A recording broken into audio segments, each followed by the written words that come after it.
প্রিয় দর্শক বন্ধুরা, উঠে আসছে সংগঠক শিক্ষক বা অর্গানাইজার টিচার রিলেটেড নিয়োগ প্রক্রিয়ার সঙ্গে যুক্ত চাকরি প্রার্থী বন্ধুদের জন্য লেটার হাতে পাওয়া নিয়ে বা লেটার পাওয়াকে কেন্দ্র করে চাঞ্চল্যকর, অত্যন্ত বন্ধুরা ভীষণ মোস্ট ইম্পর্ট্যান্ট চাঞ্চল্যকর একটি খবর আপডেট। নাটকীয়ভাবে সেই খবর কিন্তু চলে আসছে চাকরি প্রার্থীদের লেটার হাতে পাওয়াকে কেন্দ্র করে। সব কাজ ফেলে ভিডিওটি দেখে নিন, কারণ আর্জেন্ট এবং সিরিয়াস টপিকের উপর জরুরি ভিত্তিতে এই ভিডিওটি কিন্তু আপনাদের জন্য ক্রিয়েট করতেই হচ্ছে। বন্ধুরা, ভিডিওটিকে সম্পূর্ণ দেখে নেবেন, চ্যানেলটিকে সাবস্ক্রাইব করে নিয়ে সঙ্গে থাকবেন। চলুন আর কথা না বাড়িয়ে মূল আলোচনায় প্রবেশ করি। অত্যন্ত গুরুত্বপূর্ণ একটি খবর আপডেট। চাকরি প্রার্থীদের লেটার হাতে পাওয়াকে কেন্দ্র করে বা লেটার পৌঁছে যাওয়াকে কেন্দ্র করে অত্যন্ত চাঞ্চল্যকর আপডেট যে চাকরি প্রার্থীরা বেশ কিছুজন যে লেটার হাতে পেয়েছেন। এই বিষয়ে কিন্তু কোনো ইনফরমেশান নেই। আপনাদেরকে জানিয়ে রাখি যে চাকরি প্রার্থীরা লেটার যে হাতে পেয়েছেন এ বিষয়ে কোনো ইনফরমেশান নেই। কারা, কিভাবে, কেন সামাজিক গণমাধ্যমের সূত্র ধরে এই ধরনের বার্তা প্রোভাইড করে দিচ্ছেন তা কিন্তু বোঝা মুশকিল।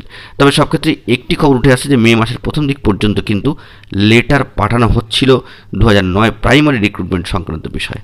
অবশ্যই এই বিষয়ে যে সমস্ত জেলা ডিপিএসসিগুলিতে অর্ডার গিয়েছে তারা কিন্তু সে মোতাবেক কাজ করে চলেছেন। তবে সংগঠক শিক্ষক বা অর্গানাইজার টিচার রিলেটেড নিয়োগ প্রক্রিয়ার সঙ্গে যুক্ত চাকরি প্রার্থী বন্ধুদের জন্য লেটার হাতে পাওয়া নিয়ে কোনো খবর আপডেট এখনও পর্যন্ত কিন্তু অফিসিয়ালি নেই।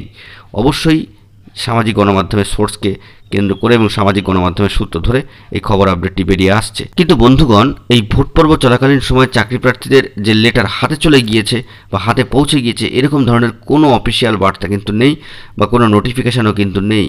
অবশ্যই এই বিষয়ে লেটার হাতে পাওয়া নিয়ে কোনো গুরুত্বপূর্ণ তথ্য থাকলে এবং এই ধরনের খবর যে কতটা অথেন্টিক হতে পারে সে বিষয়ে আমরা খোঁজখবর রাখছি। যদি এরকম ধরনের কোনো খবর থাকে অবশ্যই প্রোভাইড করব। তবে এখনও পর্যন্ত এরকম ধরনের খবর কিন্তু উঠে আসেনি। যে বিষয়টিকে প্রোভাইড করে দেওয়া হয়েছিল সেটি হচ্ছে 2009 লেটার সংক্রান্ত বিষয়কে কেন্দ্র করে। অবশ্যই সেটি মে মাসের প্রথম দিকে কিন্তু হচ্ছিল, কারণ ইতিমধ্যে আমরা জানি যে হাওড়া, মালদা, নর্থ চব্বিশ পরগনা এই সমস্ত জেলাগুলিতে কিন্তু একটা অর্ডার হয়েছে। পাশাপাশি সাউথ চব্বিশ পরগনার সেকেন্ড যে লিস্ট সেখান থেকেও কিন্তু নিয়োগ হচ্ছিল 2009 প্রাইমারির ক্ষেত্রে। কিন্তু সংগঠক শিক্ষক বা অর্গানাইজার টিচার রিলেটেড নিয়োগ প্রক্রিয়ার সঙ্গে যুক্ত চাকরি প্রার্থী বন্ধুদের জন্য লেটার পাওয়া নিয়ে এই চাঞ্চল্যকর আপডেটটি উঠে আসছে, যেখানে লেটার পাওয়া সংক্রান্ত বিষয়ে কোনো খবরাখবর কিন্তু নেই। অবশ্যই বন্ধুরা, এই সংক্রান্ত বিষয়ে গুরুত্বপূর্ণ অফিসিয়াল কোনো আপডেট তথ্য পেলে আপনাদের মাঝখানে যাবতীয় বিষয়টিকে প্রোভাইড করে দেওয়ার চেষ্টা করব। সেই সংক্রান্ত বিষয়ে আমরা নজরদারি রাখছি এবং যাবতীয় বিষয়কে ফোকাসে রাখছি। আপনারাও যাবতীয় বিষয় তথ্য পেলে সবটাই আপনারা কমেন্ট বক্সে জানাতে পারেন। বন্ধুরা, এখন এই পর্যন্ত গুরুত্বপূর্ণ আপডেটগুলি পাওয়ার জন্য চ্যানেলটিকে সাবস্ক্রাইব করে সঙ্গে থাকুন। ধন্যবাদ।